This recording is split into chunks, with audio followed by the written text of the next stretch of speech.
So I'm here at the Solana Beach Lifeguard Station, and I'm meeting with Rob, and Rob's going to give us a tour of this really cool vintage building that's a big part of Solana Beach history. Rob? Yeah, hello. So this is the Solana Beach Marine Safety Center. It was built back in 1941 by the lifeguards themselves. They went down to Torrey Pines, where there used to be a military base, and got a bunch of the lumber that was there and brought that up to build the station here.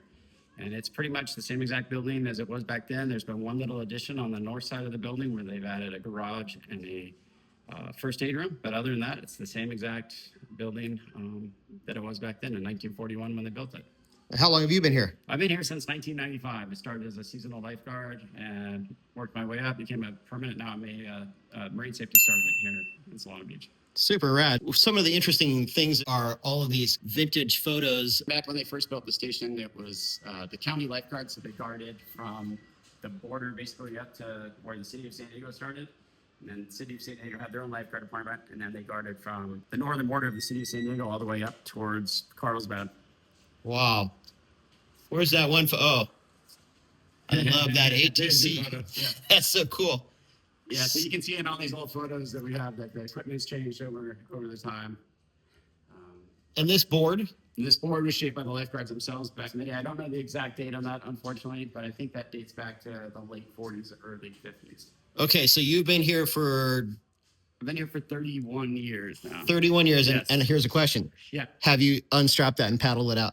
We've never paddled it out. I don't think it's ever, we've unstrapped it for various reasons, if we're painting the building or whatever, but it's never gone in the water since I've been here. That's probably a good thing. Yeah. Okay, cool. So another thing that I was hearing about was this desk right here. Yeah, so this desk has been here for a long time. I think this dates back to the 50s. One of our photos, which is up here on the right, you can see Jim Lathers, who was captain here at one point. You can see him sitting at the same desk. So I think that photo is back in 71, but I think the desk was here a lot longer before that. Ancient desk, but you've got some modern tech here with like PTZ cameras, pan-tilt zooms. Yeah, so we have cameras at Del Mar Shores, Tide Park, and then one here at Fletcher Cove. And so we're able to use those now to keep an eye on the beach when we don't always have guards down there. Some of these photos are just mesmerizing. Yeah, it's a real honor to work in this building. A lot of these old guys still come by. And it's amazing to sit and talk with them and hear their stories and hear what this place was like back in the day and some of the rescues they've been on and just some of the crazy things that they had to deal with and that we had to deal with. Yeah, for sure. Okay, so now this is the actual guard view area here? Yes. So this is where we dispatch from. We love this old building, but unfortunately it doesn't have the best dispatch vantage point. That's one of the things they're looking at with the new Marine Safety Center is giving us a better spot to dispatch from.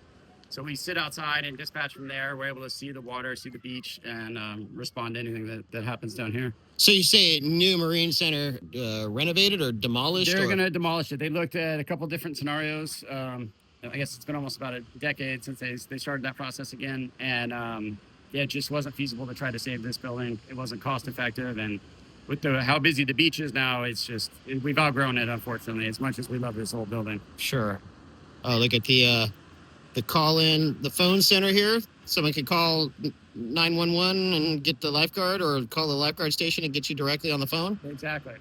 And then the microphone controls those loudspeakers out there. Yeah, we're able to communicate with people down on the beach through the PA system and let them know what's going on.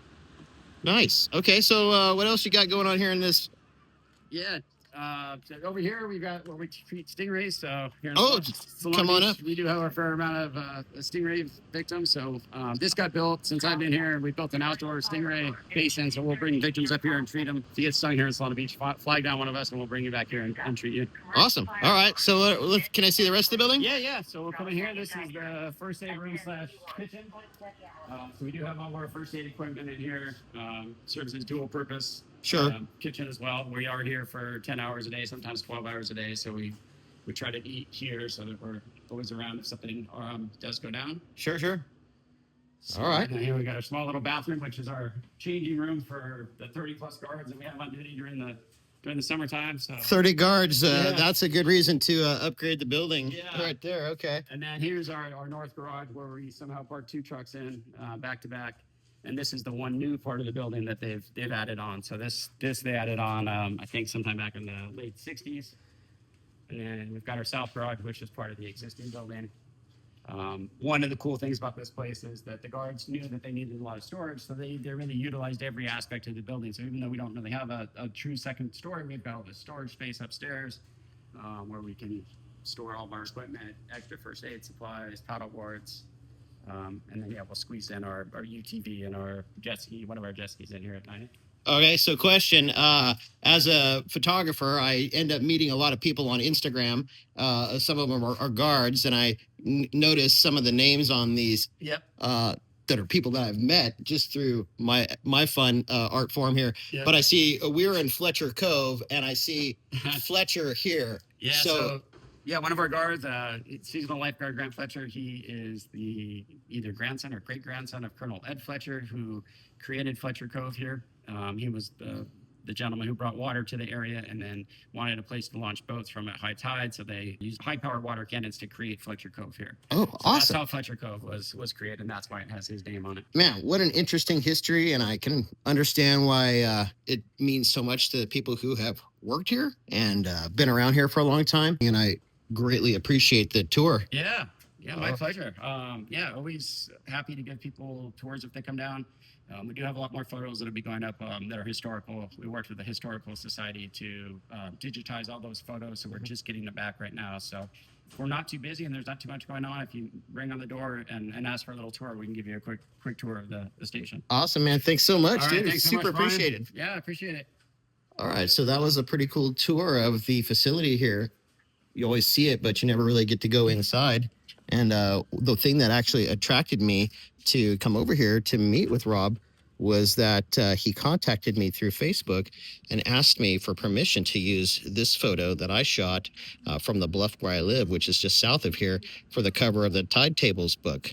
So I'm really stoked on that. That's a cool little piece of Solana Beach history that I guess I could say I'm a part of, even though it's just a little book, but it's still super cool to me. So, all right.